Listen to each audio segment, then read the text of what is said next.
Complete different.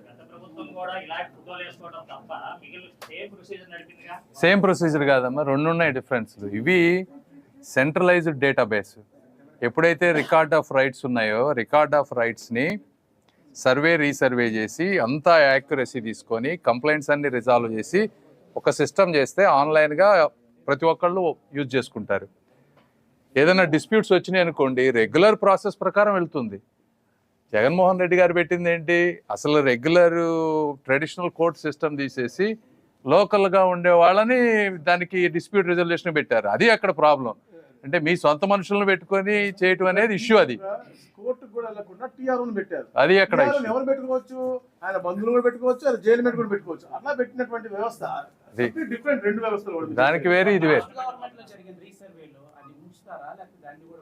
దాన్ని ప్రతి 6,688 గ్రామాల్లో జరిగింది. అన్నింటిలో కూడా మళ్ళీ గ్రామ సభలు పెట్టాం, అన్ని గ్రీవ్స్ తీసుకున్నాం, అయ్యే రిజాల్వ్ చేస్తున్నాం. ముందు అక్కడ అన్ని రిజాల్వ్ చేసిన తర్వాత నెక్స్ట్ 628 గ్రామాలకు వెళ్ళాము. మళ్ళీ ఇప్పుడు 700 గ్రామాలకి ఇప్పుడు మళ్ళీ వెళ్తున్నాం. సో ప్రణాళికగా నో హేస్ట్, ఒక దానికి ఇంత టైం ఇచ్చి 2 సంవత్సరాలు టైం తీసుకుంటున్నాం, పకడ్బందీగా చేస్తున్నాం. ఎక్కడ కూడా చిన్న తప్పు కూడా రాకుండా చేస్తున్నాం.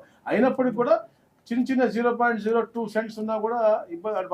వాళ్ళు అంటే మన మోటివేట్ చేసి ఎక్స్ప్లెయిన్ చేయాలి, ఎందుకు తగ్గింది, ఎందుకు. కానీ ఇన్ని రోజులు అలానే ఉంటారు, దాంట్లో ఉంటారు, కానీ తగ్గింది అనేది ఇప్పుడు తెలుస్తుంది వాళ్ళకి. సో సమ్ కారణాలు జరిగినప్పుడు మా అధికారులు వాళ్ళకి ఎక్స్ప్లెయిన్ చేస్తారు.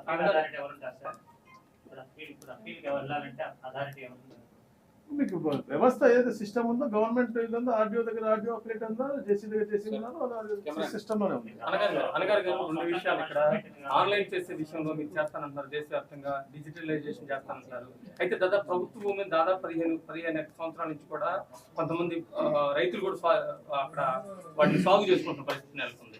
అప్పుడు ఎవరి పేరు మీద పట్టాలు ఇచ్చే అవకాశం ఉంది? అంటే డిజిటలైజేషన్ మీరే చేస్తారంటున్నారు, ఎవరి పేరు మీద చేస్తారు? అక్కడ 15 సంవత్సరాల నుంచి ప్రభుత్వ భూమిని సాగు చేసుకుంటున్న వారికి పేరుని చేస్తారా, లేకపోతే పట్టాలు మీరే ఇచ్చేసి ఇన్ని సంవత్సరాల నుంచి ఎలా? డిజిటలైజేషన్ ఇండియా అనేది ఒక పెద్ద ప్రోగ్రామ్. దాని రికార్డ్స్ మోడర్నైజేషన్ అనేది కంపల్షన్.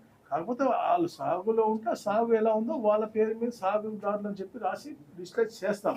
ఎక్కడెక్కడైతే మనము వాళ్ళకి అసైన్ చేయాల్సిన పరిస్థితి ఉంటే తప్పకుండా పాజిటివ్గా చేద్దాం అనేది ఒక లక్ష్యంతోనే ఈ ప్రభుత్వం ఉంది. ఎక్కడ కూడా ఎవరో లాక్కోవాలనే దురుద్దేశం ఈ ప్రభుత్వానికి లేనే లేదు. As per ground reality, ground truth we're doing the research.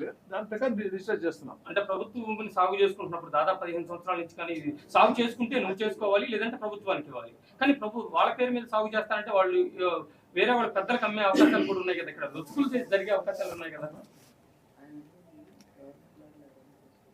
మాది గవర్నమెంట్ నేను చెప్తా బ్రదర్, ఒక్క నిమిషం. అసైన్మెంట్ యాక్ట్ కింద వస్తుంది అది చెప్పేది. దానికి డిఫరెంట్. అది అతనికి ఇచ్చి ఉండుంటే, అసైన్ చేసి ఉండుంటే ఎలిజిబుల్ గా అయితే ఉంటాం. లేదు, even now if is eligible today will assign it to him. లేదు, ఎలిజిబుల్ లేని వాళ్ళు ఎవరో గ్రామంలో ఎవరో బలిసినోడు లాక్కుని చేస్తే మాత్రం మేము అది ఒప్పుకునేది లేదు. పేదవాడికి అసైన్ చేస్తే డెఫినెట్ గా చేస్తాము. ఫ్రీ హోల్డ్ మీద కూడా మేము ఒక డెసిషన్ రాబోతా ఉన్నాం. అప్పుడు అది కూడా అసైనీస్ కి ఉపయోగపడుతుంది. మీ పరిధిలో దాదాపు 100 కోట్ల రూపాయల ప్రభుత్వం మాత్రం కొంతమంది పెద్దల దగ్గర నుంచి ధనవంతులు కూడా తీసుకుని సాగు చేసుకుని రిజిస్ట్రేషన్ చేసుకునే అవకాశాలు ఉన్నాయి. ఇప్పటికే కలెక్టర్ గారు కూడా కలిసిన దాఖలాలు అంటే రాజధాని ప్రాంతంలో ఎక్కువ జరుగుతున్నాయి. వీటిని ఏమైనా కట్టడి చేసే అవకాశం ఉందా? ఒకటమ్మా, సపోజ్ ఇప్పుడు ఒక ల్యాండ్ అంటే దానికి ఒక ఓనర్ ఉంటాడు. ఎవరైతే ఓనర్ ఉంటారో వాళ్ళ పేరు మీదే ల్యాండ్ ఉంటుంది. ఇలా మీరు చెప్పేది ఆక్యుపైడ్ సెటిల్మెంట్స్ ఉండే వాటి గురించి మీరు మాట్లాడుతున్నారు. దానికి సో సిస్టమేటిక్గా ఇప్పుడు మంగళగిరి ఉంది, నారా లోకేష్ గారు పట్టాలు ఇచ్చారు, అన్ని 1 by 1 స్ట్రీమ్ లైన్ చేసుకొని వారు చేయడం వల్ల ఒక కొత్త పాలసీ కూడా వచ్చింది, ఒక వే వచ్చింది. రేపు అన్ని నియోజకవర్గాల్లో ఇలాంటి ఉన్నవాటన్నిటిని ఎక్కడెక్కడైతే సాల్వ్ చేయగలరో అవన్నీ సాల్వ్ చేస్తాం. వచ్చింది మొన్నే కదా మేము.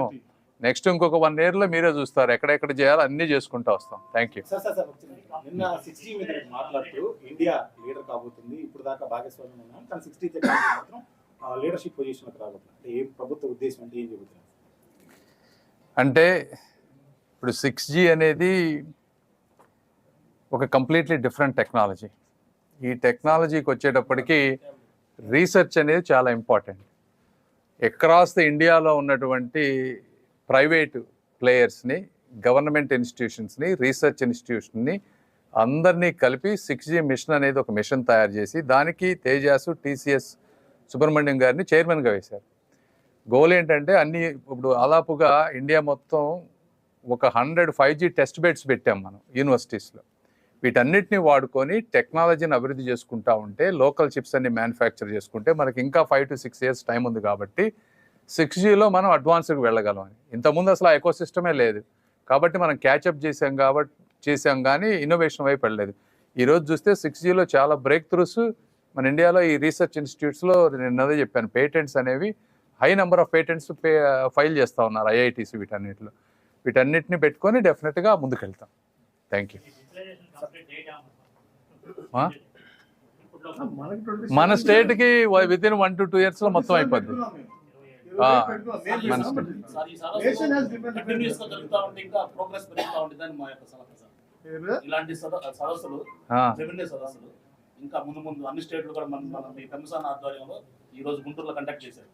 ఇంకా ఫర్దర్ గా ఇంకా ప్రోగ్రామ్స్ జరిగితే తప్పకుండా ఐ హోప్ వచ్చిందని డెఫినెట్గా చేస్తాం.